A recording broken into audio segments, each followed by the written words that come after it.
কংগ্ৰেছে আমাক কি আজি ইমান বেয়াকৈ কৈছে মই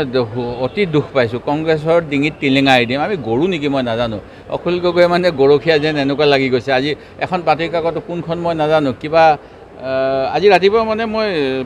মইতো এনেকৈ কেতিয়াও নকওঁ তেওঁলোকে ইমান অসন্মানজনক কথা কৈ থাকে জাকিৰ হুছেইন চিকদাৰ বোলে মুখ্যমন্ত্ৰীৰ খাছ মানুহ গৌৰৱ গগৈ আৰু বোলে হিমন্ত বিশ্ব শৰ্মাই একেলগে কিবা মানে একেলগ হৈ আছে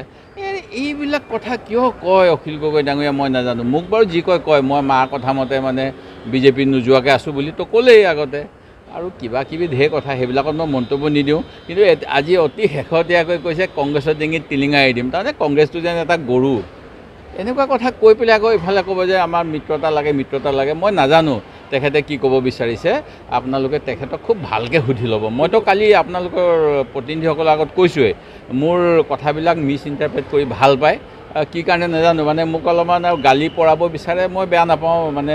ৰাইজৰ কাম কৰিব আহিছোঁ যেতিয়া মই কোনদিনা জোতা মালা পিন্ধিব লাগিব প্ৰস্তুত হৈ আছোঁ ফুলৰ মালা অসমততো ফুল খেতি কমেই হয় সেইকাৰণে জোতা মালাটো পোৱা যাব চাগে সেই গতিকে মই সেইকাৰণে প্ৰস্তুত কিন্তু ঘটনাটো হ'ল যে এটা ৰং নেৰেটিভ এটা কংগ্ৰেছৰ বিৰুদ্ধে যিটো এতিয়া নহয় কংগ্ৰেছক বেয়া পোৱা মানুহখিনি এতিয়া নহয় 50 দশকৰ পৰা অসমত আছে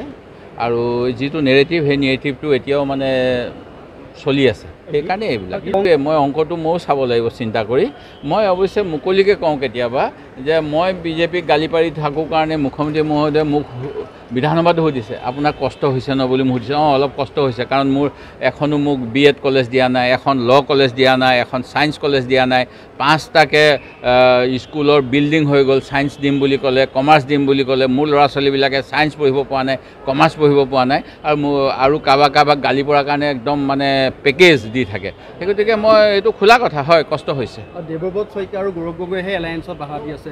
এইবিলাক কথা কৈছে এতিয়া নাজানো মই সেইবিলাক কথাটো আপোনালোকে আজি পেপাৰ পঢ়িয়ে কৈছে ময়ো পেপাৰ পঢ়িয়ে কৈ আছোঁ এইবিলাক যে আমাক গৰু বুলি গণ্য কৰে সেইকাৰণে টিলিঙা আৰি দিম বুলি কৈছে কংগ্ৰেছে আমাক কি আজি ইমান বেয়াকৈ কৈছে মই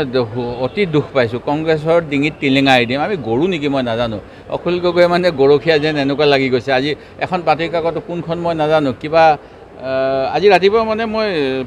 মইতো এনেকৈ কেতিয়াও নকওঁ তেওঁলোকে ইমান অসন্মানজনক কথা কৈ থাকে জাকিৰ হুছেইন চিকদাৰ বোলে মুখ্যমন্ত্ৰীৰ খাছ মানুহ গৌৰৱ গগৈ আৰু বোলে হিমন্ত বিশ্ব শৰ্মাই একেলগে কিবা মানে একেলগ হৈ আছে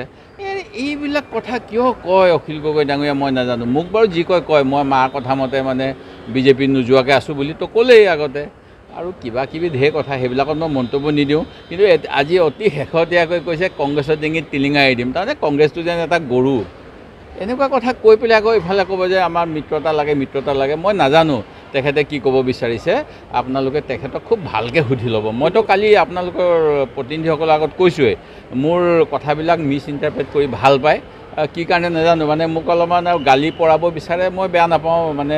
ৰাইজৰ কাম কৰিব আহিছোঁ যেতিয়া মই কোনদিনা জোতা মালা পিন্ধিব লাগিব প্ৰস্তুত হৈ আছোঁ ফুলৰ মালা অসমততো ফুল খেতি কমেই হয় সেইকাৰণে জোতা মালাটো পোৱা যাব চাগে সেই গতিকে মই সেইকাৰণে প্ৰস্তুত কিন্তু ঘটনাটো হ'ল যে এটা